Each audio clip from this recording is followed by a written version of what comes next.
สวัสดีท่านผู้ชมมื้อนี้แอดมินเองก็นำเสนอข่าวๆถือว่าเป็นข่าวฮอตฮิตกัน โดยเฉพาะแม่นเกี่ยวกับเรื่องการท่องเที่ยวนี่นะเจ้าท่านผู้ชมคลิปเหตุการณ์ที่แอดมินให้ท่านผู้ชมได้เห็นนี่ถือว่าแม่นเป็นคลิปเหตุการณ์ที่เกิดขึ้นอยู่ที่แขวงหลวงพระบางในมื้อวันที่18ธันวา2025ที่ผ่านมาถือว่าที่เห็นอยู่นี่แม่นกลุ่มนักท่องเที่ยวจากทางต่างประเทศโดยเฉพาะพู้นแหละมาจากทางยุโรป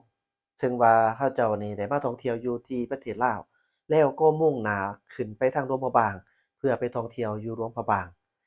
หลายๆกิจกรรมที่เขาเจ้าได้ไปท่องเที่ยวหนึ่งในนั้นแม่นเขาเจ้ามักท่องเที่ยวในเชิงรูปแบบธรรมชาสตร์โดยเฉพาะแม่นการขี่เรือล่องแพไปตามสายแม่น้ำโขงอยู่ที่แขวงหลวงพระบางไปเที่ยวชมเบิ่งวิวทิวทัศน์ต่างๆเนาะแล้วคลิปเหตุการณ์นี้เจ้าท่านผู้ชมถือว่าอ่า เขาเจ้าแม่นได้กำลังที่จะไปท่องเที่ยวอยู่ที่ถ้ำติงแขวงหลวงพระบางเนาะเจ้าโดยที่ผู้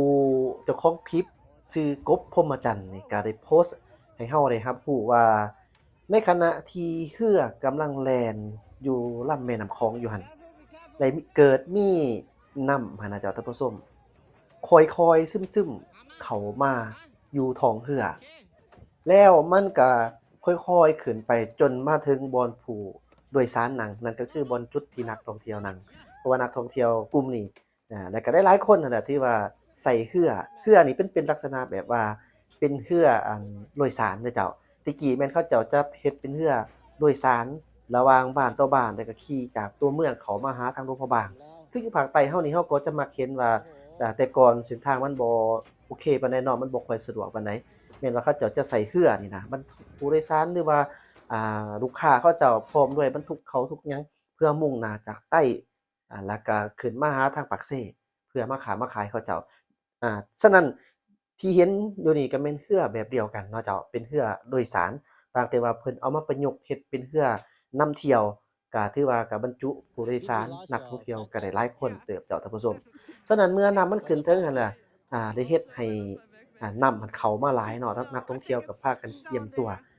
เพื่อว่าฮู้ได้แหละว่ามันน่าจะจมเพราะว่าสาออกมันก็บ่ทันมันหลายเนาะจ้ะท่านผู้ชมก็เลยเฮ็ดให้เกิดให้เรือหั้นน่ะจ้ะท่านผู้ชมล่มลงเนาะเฮ็ดให้เรือจมตามการรายงานเบื้องต้นนี่นะจ้ะท่านผู้ชมสำหรับการสูญเสียนี่เนาะโชคดีที่ว่าพบพรหมจันทร์รายงานว่าบ่มีไผได้รับบาดเจ็บหรือว่าเสียชีวิตจากเหตุการณ์เกิดขึ้นในครั้งนี้ แต่ว่าสิ่งที่ว่า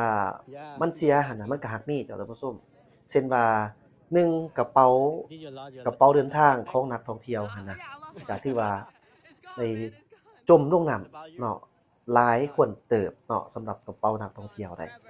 มันก็บ่ได้เว้าแต่ว่าในกระเป๋าอะมันก็มีหลายอย่างที่สำคัญบัดนี้มันต้องเว้าเรื่องว่าอยู่ในกระเป๋านั่นมันยังมีพาสปอร์ตอีกหั้นน่ะเนาะมีพาสปอร์ตมีหนังสือเดินทางอิหยังต่างๆน่ะ ก็ถือว่าได้เสียไปนำกันหั้นอันนี้มันกบพรหมจันทร์รายงานเป็นแบบนั้นเนาะแต่ว่าบ่มีไผได้รับบาดเจ็บหรือว่าเสียชีวิตสามารถกอบกู้ช่วยกันทันชูชีพมีบ่ก็มีอยู่เนาะตามเบิ่งบางคนเขาก็ใส่บางคนก็บ่ใส่ก็ถือว่าโชคดีที่เจ้าท่านผู้ชมสาเหตุเป็นหยังจึงว่าเรือจังจมได้เนาะเป็นหยังขี่ปกติคันน้ำซึมเข้าซื่อๆเขาก็เอาทันอยู่ดอกแต่ว่าในตอนที่คณะที่ว่าเขาเดินทางไปที่สถานที่ท่องเที่ยว ก็คือถ้ำติ่งหลวงพระบางหั้นน่ะจ้ะท่านผู้ชมเรือหั้นน่ะมันได้ไปตามรองแม่น้ำแม่นบ่แต่ว่าเรือลำนี้นี่พัดไปตำเอาก้อนหินไปตำพื้นท้องก้อนหินเฮ็ดให้เรืออยู่พื้นท้องมันน่ะแตกแล้วมันก็ซึมเข้าถือว่าน้ำมันก็ไหลแรงเฮ็ดให้เรือหั้นล่มลงเนาะจ้ะท่านผู้ชมเอาเราไปเบิ่งคลิปในการสนทนาเหตุการณ์ตัวจริงโดยที่กบพรหมจันทร์เนาะ ที่ว่าได้โพสต์ลงให้เราได้เห็นเราไปเบิ่งอ่าบรรยากาศนำกันให้เจ้าท่านผู้ชมน้ำเข้าแล้วตายเดี๋ยวต้นแข่งเตรียมว่าให้พูด You okay? He's been taken already, I think.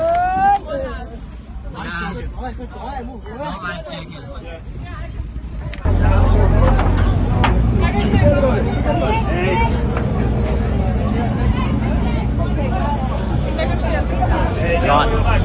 cầm tài.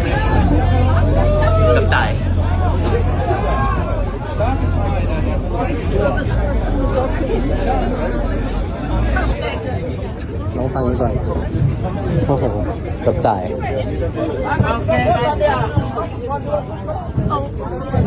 Thank you ขอบใจ 108 people here, 13 on the other side, and that is everybody. ครบ120 คนผมมีผู้ใดเป็นอย่างนี้อยู่นี่108อยู่ฝั่งคุณ121โอเค Come on.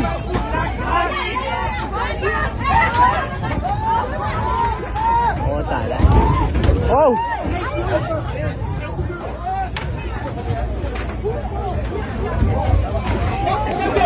Be careful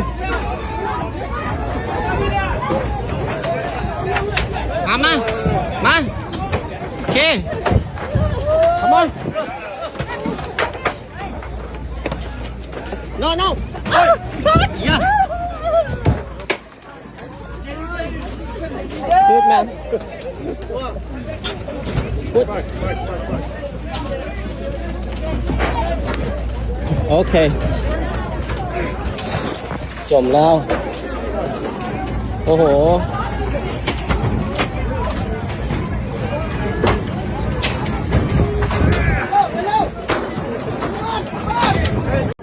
Did you lose your backpack? Yeah, I think so. Definitely.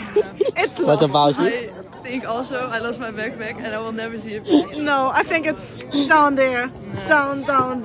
Yeah. So Did you lose your backpack? No. Oh, you're lucky. Did you lose your backpack?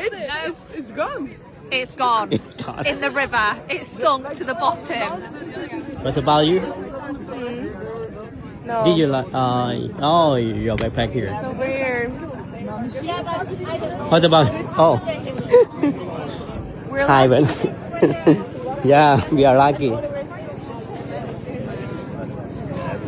Did you lose your backpack? Nah, yeah, I lost mine. It's gone, man. It's gone. What about you? It's gone. Gone forever. It's gone. R.I.P. No, I can't, honestly. No, I'm laughing because you guys drink beer. Yeah, we need it. I need some. I don't have data. แต่ท่านผู้ชมนอกจากที่ว่ามีกลุ่มนักท่องเที่ยวนะครับผลกระทบในเหตุการณ์ที่เกิดขึ้นในครั้งนี้เหตุการณ์ลบในครั้งนี้บ่ว่าจะเป็นทั้งกระเป๋าสูญเสีย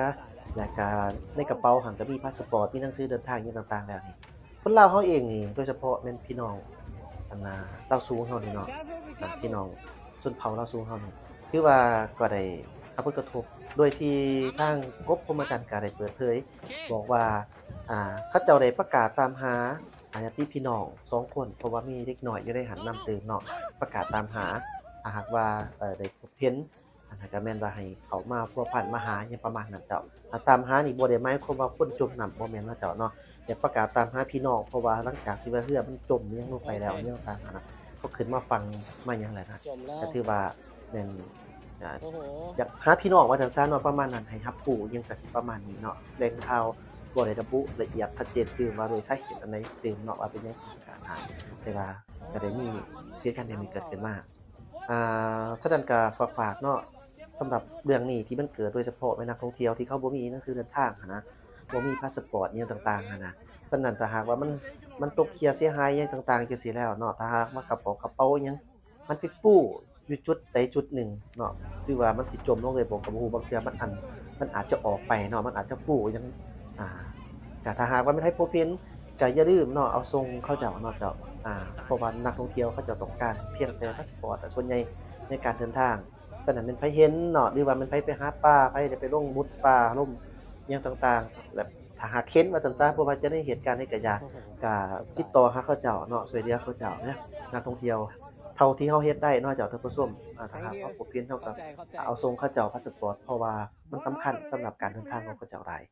แต่หากว่าบ่เห็นสมมุติว่าไปจังซี่เขามีหลักฐานว่าเรือมันล่มมันจมลงต่างๆบ่มีเอกสารก็ว่ามีว่าเจ้าหน้าที่ เพิ่นคงจะให้การร่วมมือแบบว่าจะช่วยเหลือนักท่องเที่ยวอย่างเต็มที่อันนี้ก็ฝากไว้เนาะเจ้าท่านผู้ชมนักท่องเที่ยวมาเที่ยวบ้านเฮาก็บ่ต่างหยังกับเฮาฮักพี่ฮักน้องเฮาร่วมอุทธรณ์เดียวกันนั่นแหละเพราะว่าเพิ่นมาเที่ยวบ้านเฮาเพิ่นก็ต้องภูมิใจในบ้านเฮาเนี่ยต่างๆแล้วแม่นบ่เฮาก็ต้องให้การช่วยเหลืออันนี้คือน้ำใจของคนลาวเฮามีอยู่แล้วนะเจ้าท่านผู้ชมเนาะนี่ถือว่าเป็นเรื่องราวที่นำมาฝากมาตอนที่เกิดขึ้นอยู่ที่ทางแขวงหลวงพระบางที่ว่าเพิ่นเพื่อไปท่องเที่ยวอยู่ที่ขอนติงเกิดเหตุเพื่อไปต่ำก้อนหินแล้วเฮ็ดให้น้ำเขาเฮ็ดให้เรือจมโชคดีบ่มีนักท่องเที่ยวหรือว่าเป็นไผได้รับบาดเจ็บหรือว่าเสียชีวิตมีแต่กระเป๋าแล้วก็หนังสือเดินทางของนักท่องเที่ยวบางคนที่ว่าได้เสียเนาะอันนี้คือสรุปให้ท่านผู้ชมให้ท่านผู้ชมนะครับผู้สำนี้ขอบใจสำหรับกบเนาะที่ว่าได้โพสต์ลงให้เฮาครับผู้ขอบใจคลิปวิดีโอขอบใจท่านผู้ชมที่ตามรับชมไป Did you load your backpack